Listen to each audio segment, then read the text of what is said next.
So something unusual happened on Capitol Hill recently, and it started with a moment that felt almost awkward to watch.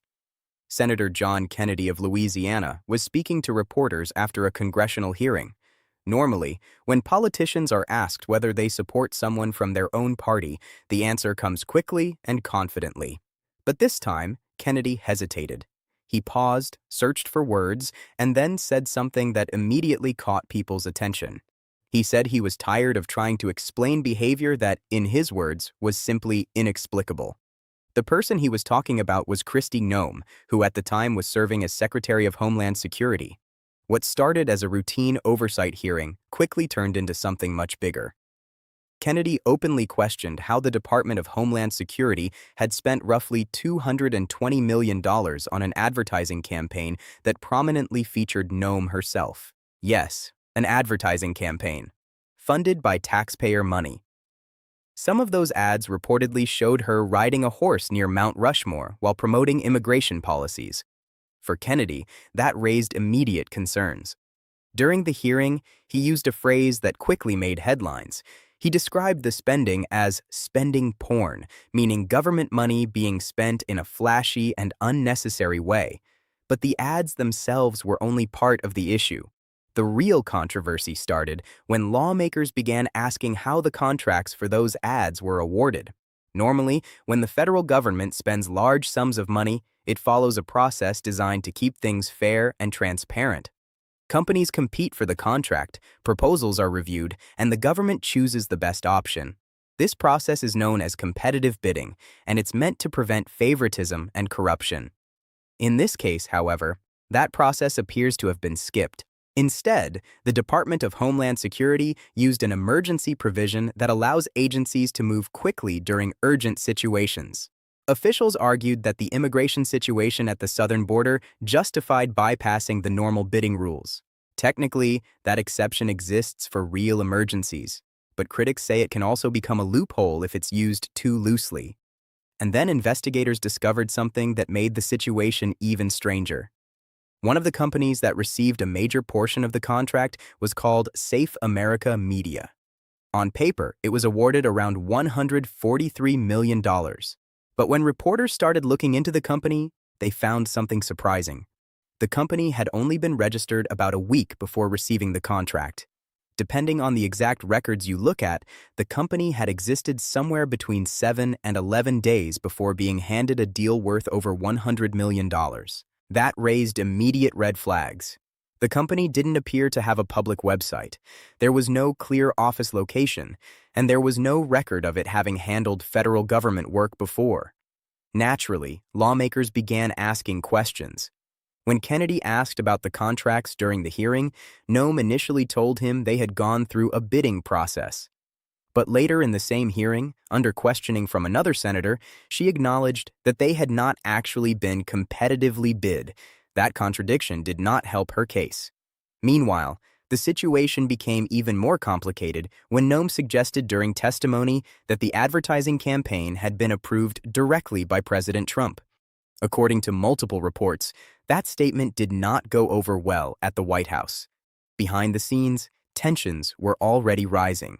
In fact, reports later suggested that Trump had already spoken to Senator Kennedy privately before that hallway interview with reporters. And according to those accounts, the president was, quote, not a happy cowboy. Then came the biggest twist. Not long after the controversy exploded in the news, Trump announced that Kristi Noem would be removed as Secretary of Homeland Security. She became the first member of his cabinet to be fired during his second term.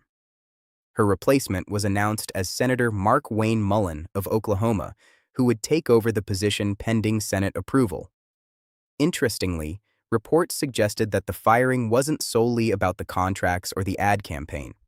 Instead, the immediate trigger may have been her testimony suggesting the president personally approved the project. In Washington politics, that kind of public finger-pointing rarely ends well.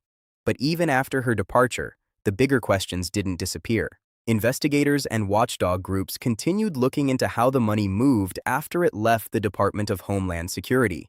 What they found added another layer to the story.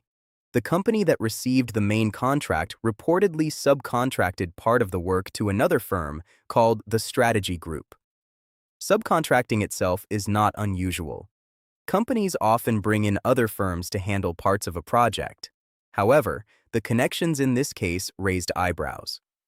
The Strategy Group was led by a CEO whose spouse had previously served as Noem's communications director and had been involved in her political campaigns. Critics argued that the arrangement created the appearance that government money was being routed through companies connected to political allies. To make matters even harder to track, subcontractors do not always have to appear in the same public spending records as the primary contractor. That means portions of the money trail can become difficult for the public to follow. At the center of the legal debate is something called the Federal Acquisition Regulation, which is essentially the rulebook that governs how the federal government spends taxpayer money. Under those rules, agencies are generally required to open contracts to fair competition.